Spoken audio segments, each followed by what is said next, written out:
think we're ready. Good morning. Today is a very sad day in the city of Memphis.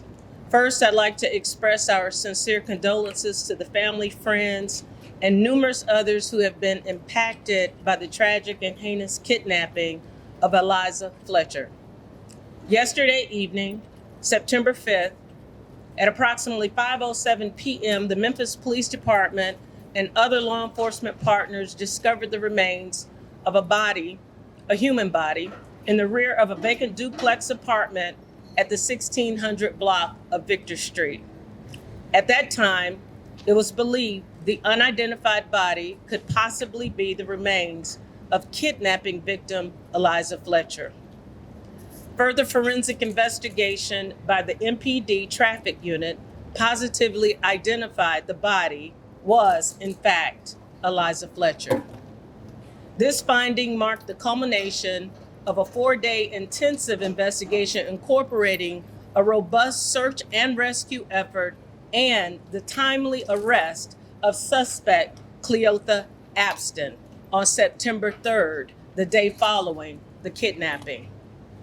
Cleotha Abston has been charged by MPD homicide investigators with the following state charges: first-degree murder and perpetration of kidnapping, especially aggravated kidnapping, and tampering with evidence.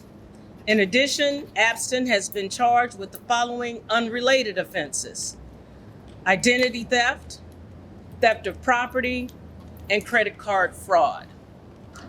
While the outcome of this investigation is not what we hoped for, we are nonetheless pleased to remove this dangerous predator off the streets of Memphis.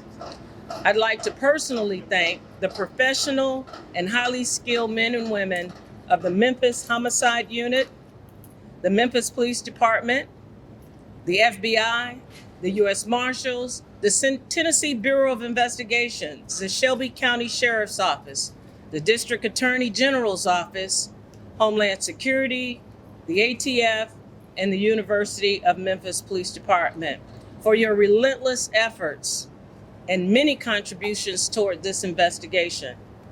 The collaboration and cooperation amongst all of our partner agencies was nothing less than symphonic. We are also very grateful for the hundreds of tips that came through our Crime Stoppers and other platforms from our citizens at large. Our engaged and supportive community is truly our most valued asset. Just remember that this still is an ongoing investigation. At this time, I would like to bring up FBI Special Agent in Charge, Doug Korneski. Good morning. First and foremost, on behalf of the FBI, I want to extend the extreme sympathy and condolences of our office to the family and friends of Liza. While most of us did not know her prior to this tragedy, through the course of the recent investigation, we got a small glimmer into the light that she was to her family and friends and community.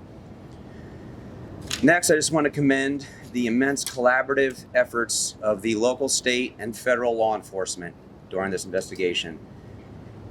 As the family knows, every possible resource that we had as a law enforcement community, to include the FBI, was brought to bear to both find Liza and her perpetrator and hold him accountable. And then simply lastly, I just want to thank the community for their support during this investigation, the many tips and leads that we received. We are a member of this community as well, and this situation, this tragedy impacts us deeply as well. So with that, I just again want to thank the community. Next, I'll be followed by the Acting Assistant Special Agents in Charge, Ali Roberts from ATF.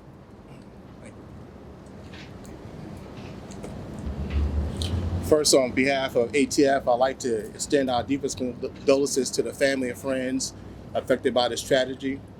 No resources were spared to locate and arrest the individual responsible for this incomprehensible violent crime. ATF utilize resources such as assigning special agents, our K9, and utilizing the E-Trace database. We also utilize our expertise as we work with our state and local partners to bring about justice to the family and friends in reference to this tragedy. I would like to bring next up U.S. Marshal Tyrese Miller. Thank you. Good afternoon. On behalf of the United States Marshals Service, we certainly want to extend our sincere condolences to the family of Liza Fletcher, her friends and family, and those that knew her. As I understand it, she touched many lives, and it's certainly a loss. As I've said on numerous occasions, the Marshal Service has a very unique relationship with the Memphis Police Department. At any time they call, we're there to assist. And we were glad to receive that call on Saturday when a suspect had been identified. We then went about finding the suspect vehicle in question, as well as the suspect himself. He was spotted, the vehicle was spotted in an apartment complex, and we also conducted surveillance on him. And then when he tried to make a move, we went in and made the arrest safely, and took him into custody and turned him over to the custody of the Memphis Police Department. And after that, we also participated in the search efforts to find Ms. Fletcher all day Sunday and all day Monday. And as has been stated, it was not the outcome we were looking for. We were dedicated and committed to continue those search efforts and assist our partners until she was found. Next, I will turn it over to District Attorney General Steve Morrow. Thank you. Good morning. I also want to add my condolences and the condolences of my office to the family of Liza Fletcher.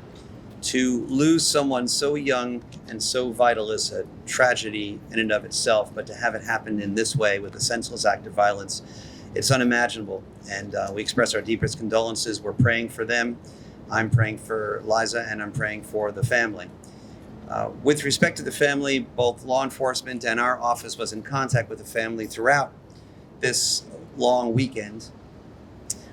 They have been fully cooperative throughout that entire process, and in contrast to whatever baseless speculation you might have seen, we have no reason to think this was anything other than an isolated attack by a stranger.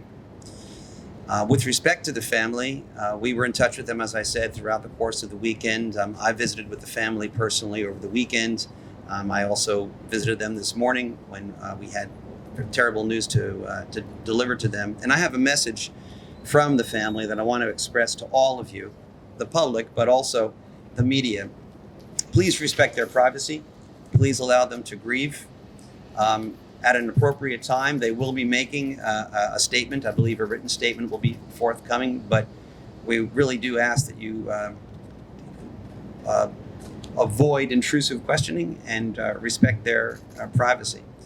I also want to take this opportunity to commend all of law enforcement, the people behind me and all the agencies they represent. I had the opportunity to go to the command center over the course of the weekend, and I saw with my own eyes the seamless cooperation among all of them. Chief Davis referred to it a moment ago as symphonic. I think that's an entirely appropriate adjective. I watched myself how they cooperated, and I was very impressed with the speed with which they developed leads, the speed with which they turned around test results, the diligence with which they coordinated the search efforts. They're all to be commended. As for our office, the defendant was arraigned this morning on charges of kidnapping and tampering with evidence. He'll be arraigned tomorrow morning on new charges that we now have to bring of first-degree murder, premeditated murder, murder in the course of perpetration of a kidnapping. Any kind of violence, of course, is unacceptable, but repeat violent offenders particularly deserve a strong response, and that's what they'll get from this district attorney's office. We will continue to cooperate with law enforcement and work closely with them, as we already have, so that we can do our best to bring justice to this tragic situation. And I'll end there. I'll note that because this is still an ongoing investigation and a pending case, and I, as a prosecutor, have certain legal limits on what I can say. There are probably limits to what kind of questions that I can answer or that can be answered by anybody. But I'll just end there. Thank you. This question is for anyone in law enforcement. Do you know a manner of death, A, and B, was she killed in the vehicle? It's too early for us to determine place and method of death at this point. Chief, can you describe the suspect initially, according to the affidavit, was not being cooperative with authorities? Did the suspect ultimately help you find this victim?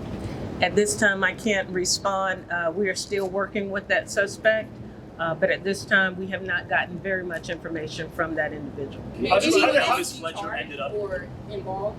Said that again? May anyone else be charged or involved? It's still early on. We're still uncovering various leads. This is an ongoing investigation. That's a possibility.